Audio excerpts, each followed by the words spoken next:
akur bae pakai naikkeun darajat urang dibere dunia coba dunia pakai naikkeun darajat henteu urang dibere tanaga coba tanaga pakai naikkeun darajat henteu ka aing cak Allah ye pakai teterekelan teh dibere ilmu dibere wawasan dibere ilmu politik dibere ilmu ekonomi dibere ilmu agama dibere ilmu budaya lain sebagainya pakai naikkeun darajat apa henteu ieu fasilitas ti Gusti Allah tinggal urang apa ongkos maca Quran kita maca Quran cak kolot baheula pan aing mah baheula unu maga lain teu hayang cak kolot teh ngan aing mah apal lisan ku ari teh ngan apalna 3 doang hiji Fatihah 2 kuliah 3 kulu jasa kituna ti baheula aing mah ku ari atuh belajar hese eta teh Quran dibulak-balik bae bismillahirrahmanirrahim batur mah nu bisa maca Quran fasilitasna atuh nyana mah lantaran bisa nasa kitu atuh eta bae Fatihah dolin kuliah terus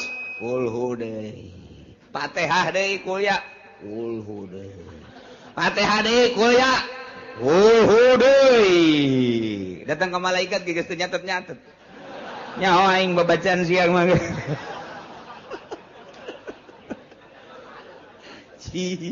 atuh kos kitu bae eta ulah jadi ulah risih ku sebab teu bisa maca Quran aja lep teu baca eta Quran eta geus bae kulhu bae geus kulhu bae dieu kulhu kaluar kulhu di jero kulhu peuting kulhu barang kulhu bae emang di sana eta doang eta teh Quran jadi atakah pan urang mun maca kulhu 100.000 haram ka neraka Masya Allah 100.000 baca bae kulhu bismillahirrahmanirrahim 70.000 cik sakawal mah dia 100.000 kan kurang baca kulhu coba eta aya keneh waktu jang aki-aki mah jeung nini-nini wah aing mah mendingan diharamkeun bae ka surga ka neraka maca kulhu bae pas beres 100.000 pae nya geus mah boga atakah nah di akhirat begitu dipertimbangkeun deuk ka neraka Gusti abdi ngadenge pan di pangajian saha nu maca kulhu 100.000 pae cenah cak kiai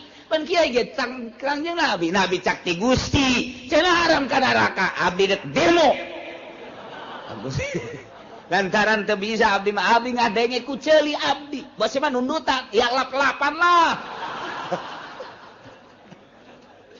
jadi tah bahasa-bahasa kos gitu bisa pakai pertanggung jawab ke Gusti Allah tah eta hasil ngaji pan hasil ngaji mun kitu mah urang teu ngaji ban sia maca naon maca kul jasa nah yang maca bae engke moal bisa demo ka Gusti begitu dikanarakakeun atuh pan Gusti abdi maca kulu cak sia cak sahanya haritanya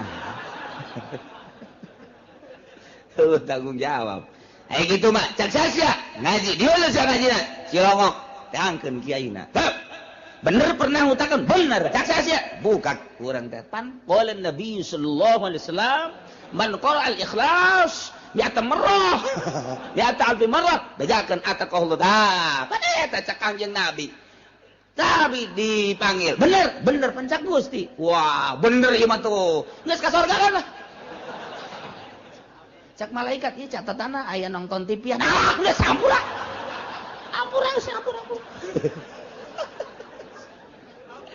nikmat luar biasa tuh nuhun libatkeun diri urang di pangajian supaya urang ngarti ka Gusti Allah mun geus ngarti ka Gusti Allah ibadah teh mantep mantep para ulama daek maca Quran tengah peuting tahajud maca zikir jeung sajabada ngarti nyana ka Allah pagon kiai nu ngartina ka amplop bae mah undangan bae kerek nyana undangan aing ngat paruyang cek kana ieu duh esek cek oh nang puyeng undangan teh kudu nikmat alhamdulillah rineh ieu maca Quran nu biasana osok sajus jeung mah undangan ieu bisa 5 juz ieu mah lain rokok beak ieu eueuh deui nu ngondang sial kas geus ipis ieu heran lagi gua dakwah sih kos kitu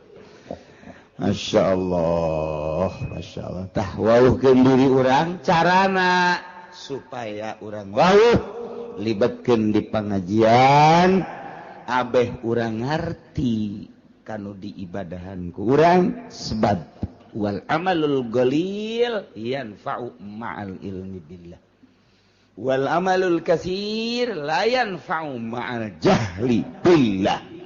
Jadi jelema teu paham ka Gusti Allah, jelema can wau ka Gusti Allah, salat deui, maca Quran, maca sholawat, zikir terus bae dilawan ku bari diuk bae ku wali mah hebatan wali. Aya sia gara salat bae. Salat sia nu loba, jutaan rakaat, wali mah kerek. Diudangkeun dahar, dahar. Bismillahirrahmanirrahim. Tas dahar. Itu mah waduh keur tunjelan we salat. Wah, jadi diudangkeun deui. Dahar deui, dahar. Beres. Hebatan keneh nu kerek. Hebatan keneh nu kerek. Tah, eta tah bentak. Iblis teh di masjid, begitu di masjid terjadi nyana. Begitu ke masjid terjadi deui. Tanya, kunaon eta terjadi ka masjid iblis? Aduh di dinya aya nu keur sare. Tah nu keur sare sih beusi kahudangkeun nyana mah mun hudang waduh zikirna teu kawawa. Geus kena hees bae eta macaknya nanti. Itu pun nu salat bae diantepkeun sebab nyana mah salat ge di baturan ku kula ieu. Kula na asup ka jero hatena, heh salat deui sia. Hayang kalem sia ku ari mah. Hayang salat deui tuh. Eta mah teh nu hees nu kerek. Beuh asal geus udang bae ge bahaya. Bahaya. Lurah dicarekan ku nya. Camat dicarekan. Geus kena hees bae nya mah. Cakos kitu iblis ge teu kuatin. Kajian kena hees bae mah doh. Dah eta tanda bahayana seorang manusia nu ngarti ka Allah bisa membabi buta. Pandang bulu sahajeng nya nama zikir bae ka Gusti Allah. Dialah iblis ge iblis. Waduh cekna ieu mah. Bahaya mendingan kena hasan. Dak lolobana kiai mah harees. Nailah urang ngawuhkeun ka Gusti Allah Subhanahu wa ta'ala pelebah dieu urang ngawauhkeun ka Gusti mengenai hukum-hukum pasah.